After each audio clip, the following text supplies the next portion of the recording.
siguiente pregunta es, lógicamente, ¿cuál ha sido la historia de nuestra lengua? ¿Cuándo, cómo y dónde surgió? ¿Y cómo evolucionó hasta nuestros días? Itzenkova trata de responder, siempre en clave de hipótesis, a estas preguntas que tantas veces nos hemos formulado los vascos. Pero antes de entrar en ello, permítaseme una breve digresión sobre la difusión de las lenguas preindoeuropeas en general, pues excepto algún chiflado con clara intención política, que defiende que los vascos procedemos de la tropa bereber de Atila que desertó en los Pirineos, todos los lingüistas clasifican al euskera como la lengua preindoeuropea del lugar. Cuando menciono una gran expansión de la lengua mediterránea preindoeuropea, quiero definir una expansión que llega a la India por el oriente y a las llamadas Islas Casitérides por el occidente, las ahora llamadas Islas Británicas. Herederos de esa antigua lengua son los actuales idiomas de la familia drávida como el birauí, hablado en el norte de Pakistán por más de 1,5 millones de personas, y herederos de la vasta expansión de la lengua vasco-pirenaica al final de la glaciación serían el buruchaski, hablado actualmente por medio centenar de personas en el norte de Pakistán, el keto o ket, a las orillas del Yenisei, Siberia, hablado solamente por 4.000 personas, quizás el ainu, que ha permanecido aislado en el Japón en los últimos 8.000 años, y en tierras canadienses, según afirman los lingüistas que defienden la familia del na de ne caucásica, los navajos y los apaches.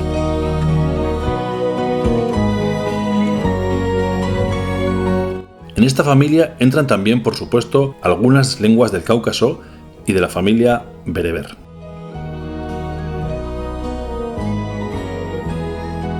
La difusión de la lengua mediterránea se debió sobre todo al comercio y a la navegación. En las Islas Casitérides, por ejemplo, sobre todo en Irlanda y en Escocia, tenemos el registro vocal-consonante-vocal, en los antiguos escritos Ogam. La escritura Ogam es un sistema de palotes transversales a un eje horizontal continuo. Esos palotes, agrupados en diverso número, han sido transcritos al abecedario que usamos hoy día, pero hasta ahora no se había podido descifrar. Los primeros monjes benedictinos que llegaron a las islas utilizaron la escritura ogámica para alfabetizar y cristianizar a los habitantes de Irlanda y Escocia. Se han conservado centenares de textos escritos en estelas de piedra e incensarios, etc. Para ganar espacio se suprimen muchas vocales como actualmente lo hacen algunos internautas. Pues bien, estos textos se tenían y se siguen teniendo como típicamente celtas, pero nadie ha podido descifrarlos por medio de esa lengua. El que sí ha podido descifrarlos, después de haber dedicado toda su vida a ello, ha sido Edo Nilan. Todas sus tentativas por medio de lenguas indoeuropeas, del latín, etc., fueron vanas, hasta que, según su expresión, llegó la lengua adecuada. Después de eso, ha sido decepcionantemente fácil. La lengua adecuada ha sido efectivamente el euskera. Basándose en el diccionario inglés-euskera de Gorka Ulestia y en una base de datos de vocablos vascos vocal-consonante-vocal, ha dado en el clavo, según creo. Los textos son muy variados, pero traigo aquí uno de los más largos y significativos, cincelado en un menir. El texto, llamado Ballintagert, está escrito sobre una piedra fálica de County Kerry, Irlanda, dice Edo Nilan. Fue transliterado por Barry Fell y el relleno e interpretación lo ha hecho Nilan. En la tercera columna aparece mi propuesta, basada fundamentalmente en la de Nilan, salvo 4 modificaciones que permite el texto original. Ira, Arri, Ike, Ari. Transcripción del texto ogámico. Según las raíces listadas en Itzenkova, se descifraría de esta manera. Ema aku, emakume agorra, uki i iri arri ike, uki esazu, arri vertical puntazo rotza, ea ari ima, ea ernaltzen zaren.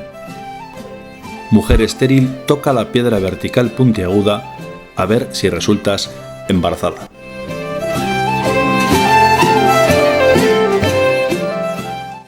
La interpretación de Nilan es mucho más sofisticada, puesto que toma su base en palabras derivadas, emagose, akuillatu, ukitu, iizitegi, iardun, arrigarri, iesaldi, ea, aigarri, imatz, y eso le da una sobreinformación. Lo descifra así, si traduzco bien del inglés.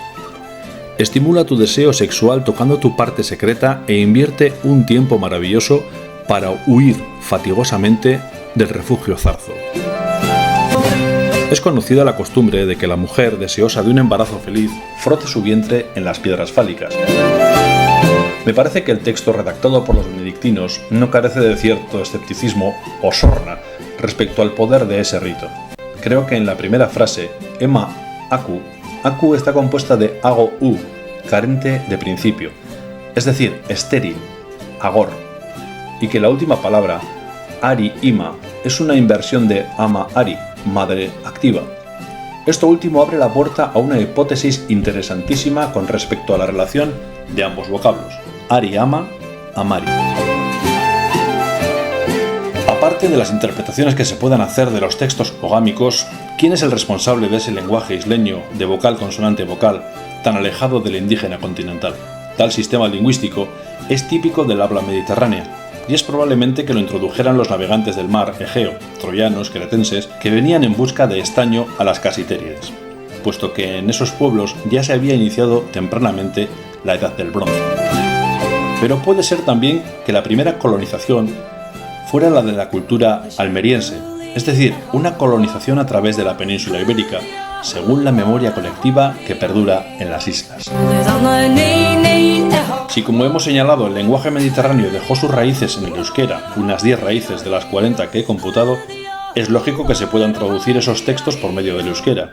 Y si el lenguaje íbero y bereber dejaron también su impronta, otras 10 raíces al menos, es lógico que se puedan interpretar el íbero y el guanche a través del euskera. Yo creo que si no se ha hecho hasta ahora, es porque no teníamos las cosas ordenadas en casa. Aún así, y a pesar de todo lo criticable, Jorge Alonso y Antonio Arnaiz, El origen de los vascos y otros pueblos mediterráneos, 1998, han dado los primeros pasos, y antes que ellos, Federico Cruig con respecto al guanche, Garaldea, 1978. Los íberos, cuya lengua se perdió definitivamente hace unos 1500 años, se sirvieron sobre todo de la escritura llamada ibérica, y los vascos de Iruña parece que también. En efecto, en las ruinas de Andelos, cerca de esa ciudad, encontraron un hermoso mosaico en 1993. Al pie del mosaico, que representa un jardín, se puede leer esta frase escrita en caracteres ibéricos. Transliterada a la escritura actual, sería Likine abuloraune equien bilbiliars. Esta frase, una vez liberada del hiperbatón latino, quedaría así: Likine bilbiliars equien abuloraune. Es decir, Likine bilbilstarrak egindako abu loraunea, el jardín mortero hecho por el mosaiquero de Bilbilis. Bilbilis es el nombre antiguo de Calatayud, la primera frase conocida escrita en euskera, en caracteres íberos.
Iriquino